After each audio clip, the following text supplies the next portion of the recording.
नमस्कार, मैं डॉक्टर नीनाथ शिरकंडी हूँ और मैं एक न्यूरोसर्जन हूँ। बेसिकली आज 7 जून 2026 मतलब आज ब्रेन ट्यूमर डे है।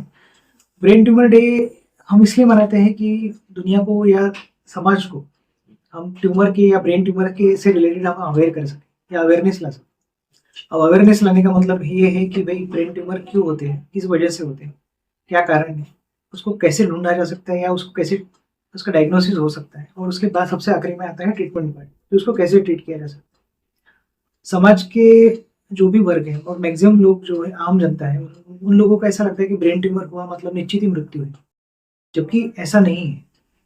ऑलमोस्ट 60 to 70% ट्यूमर ऐसे हैं जो हम ऑपरेशन करके जिनको ट्रीट कर सकते हैं।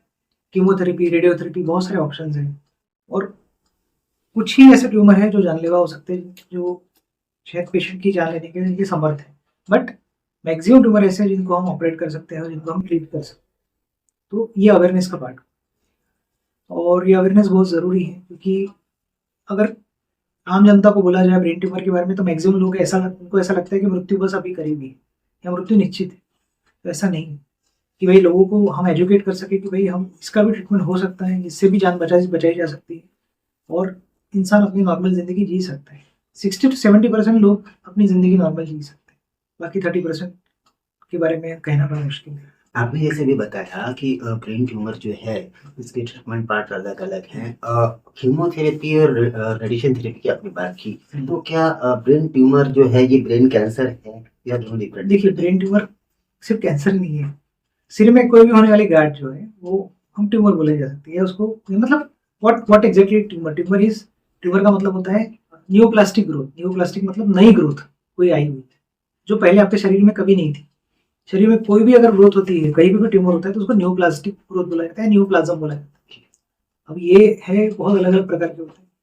सबसे मेन कॉमन है मैक्सिमम जो है वो है होता है बिनाइन। बिनाइन मतलब जो जिसका कोई मतलब जो कैंसर नहीं है। तो वैसी न्यूरोप्लास्टिक ग्रोथ जो है वो निकाल कर अपन उससे निजात पा सकते हैं।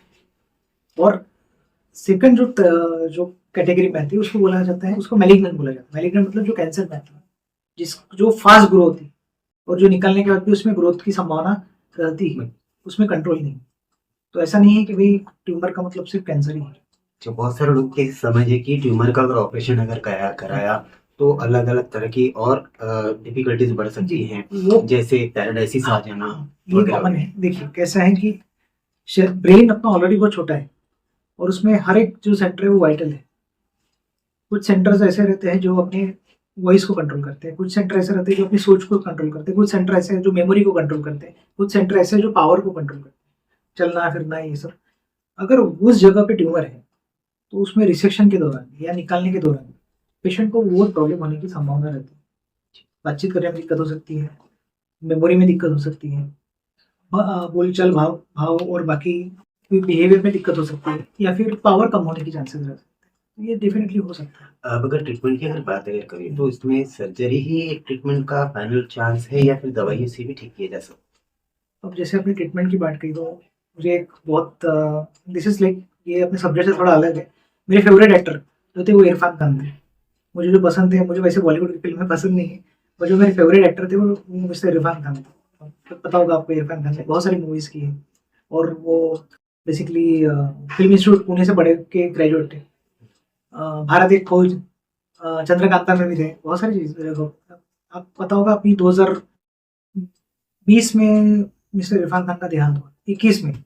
और उस उनके देहांत का सबसे अहम कारण था कि उनको जो ग्रोथ हुआ था वो मैलिग्नेंट ग्रोथ था, और उसकी ट्रीटमेंट उन्होंने उसका सर्जरी उन्होंने ब्रिटेन में किया था। उसके बाद उन्होंने बाकी कंटिन्यू चीज़ें की, पर वो हम उनको बचा नहीं पाए। He lost his life during that struggle. तो ट्रीटमेंट की मोडेलिटीज जो है, सबसे प्राइमरी मोडेलिटी ये है कि ट्रीटमेंट का मकसद ये है कि अपन ट्यूमर को जितना हो सके उतना निकाल लें, और निकालने के बाद जो बचा कुछ अगर 1-2% है, क्योंकि पूरा 100% निकालना तो पॉसिबल नहीं रहता, माइक्रोस्कोपिक ग्रोथ रहती है, तो जो बचेगा उसको फिर मारना है अपने को। तो उसमें हमारे पास सबसे बेस्ट मोडेलिटी है रेडियोथेरेपी, रेडिएशन और कीमोथेरेपी। कीमोथेरेपी का ऑप्शन ब्रेन ट्यूमर में थोड़े कम है, बट रेडिएशन जो है काफ़ी हद तक ट्यूमर में को कम करने में कैपेबल है। सर्जरी के बाद। जिस तरह कैंसर की जब ट्रीटमेंट जब करते हैं तो रेडिएशन और कीमोथेरेपी जब होती है तो उसके साथ साथ बहुत सी दुविधाएं भी होती हैं, जैसे हाँ। बाल कम हो जाना और यानी कि अलग अलग तरह जी। की तकलीफें। तो क्या ऐसे में भी यानी कि ब्रेन ट्यूमर के इलाज में भी ये होना मुमकिन है?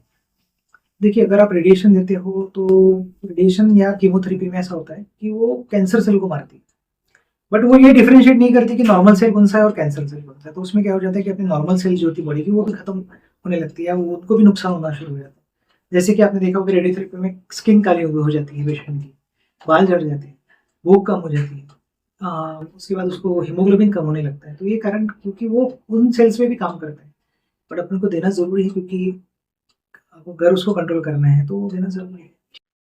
लोगों में एक नेग्लिजेंस का बहुत बड़ा पार्ट है। अगर कोई भी तकलीफ अगर होती है तो डॉक्टर के पास ना आते लोग बहुत देर कर देते हैं, हाँ। आ जाते हैं, कल जाते हैं, देख लेंगे, बाद में आ जाएंगे। किस हद तक के हानिकारक हो सकता है चैनल के ये माध्यम ये से? बहुत हानिकारक हो सकता है। उसका एग्जांपल मैं देता हूँ। आज सुबह की बात है, अभी थोड़ी देर पहले आप आने के पहले एक पेशेंट आया था।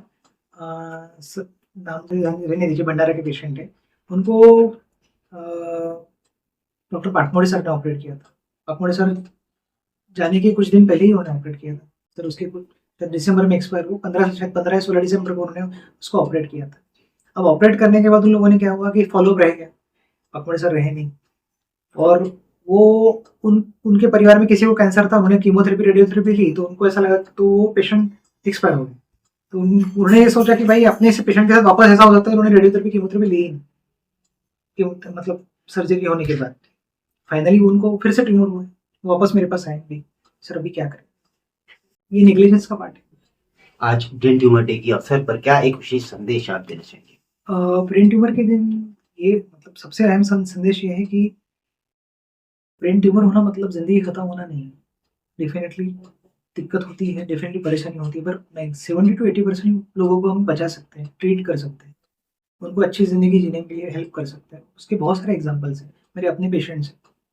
एक पेशेंट अपने गाँव का ही है, खापरखेड़ा की थी पेशेंट, जो मुझे ऐसा लग रहा था कि शायद ब्रेन में मेटास्टेसिस हो गया था, उसको सीए ब्रेस्ट था, मतलब ब्रेस्ट का कैंसर था, वो ब्रेन में पहुँचा था, हमने ऑपरेट किया, ये हुआ। रेडियोथेरेपी, कीमोथेरेपी 1 साल से कंटिन्यू, शी इज़ लिविंग काफ़ी हद तक बेटर है, 1.5 साल हो गए, तो अच्छी ज़िंदगी जी सकते हैं मतलब। अगर मैं ऑरेंज मल्टी स्पेशलिटी हॉस्पिटल की अगर बात करूँ तो यहाँ पे कौन-कौन सी फैसिलिटीज़ प्रमुख तौर पर उपलब्ध हैं? और इसमें अगर आप न्यूरो सर्जरी से रिलेटेड बात कर रहे हो, जो कि मैं न्यूरो सर्जन हूँ, तो मैं उसके बारे में बात करूँगा। तो न्यूरो सर्जन सबसे अहम ज़रूरी है, एक अच्छी ओटी होना, जो हमारे पास है, इंस्ट्रूमेंट होना, जो बहुत अच्छे इंस्ट्रूमेंट्स हैं, और तीसरी सबसे अहम ज़रूरी चीज़ है, जो हमारे लिए बहुत इंपॉर्टेंट है, वो है आईसीयू। और यहाँ का क्रिटिकल केयर नागपुर का सबसे बेस्ट क्रिटिकल केयर, इसलिए नहीं हूँ कि मैं यहाँ का पार्ट हूँ, इसलिए नहीं बोल रहा हूँ। एक्चुअल में ऐसा है, इसलिए मैं कंफर्टेबल हूँ यहाँ ऑपरेट करने के लिए, इसलिए मैक्सिमम पेशेंट में मेरे अपने रिश्तेदार भी। आज के लिए बस इतना ही। ऐसी ही ताज़ा खबरों के लिए बने रहिए डेली न्यूज़ 9 के साथ। हमारे चैनल को लाइक करें, शेयर करें, सब्सक्राइब करें और बेल आइकॉन पर प्रेस करना ना भूलें। धन्यवाद।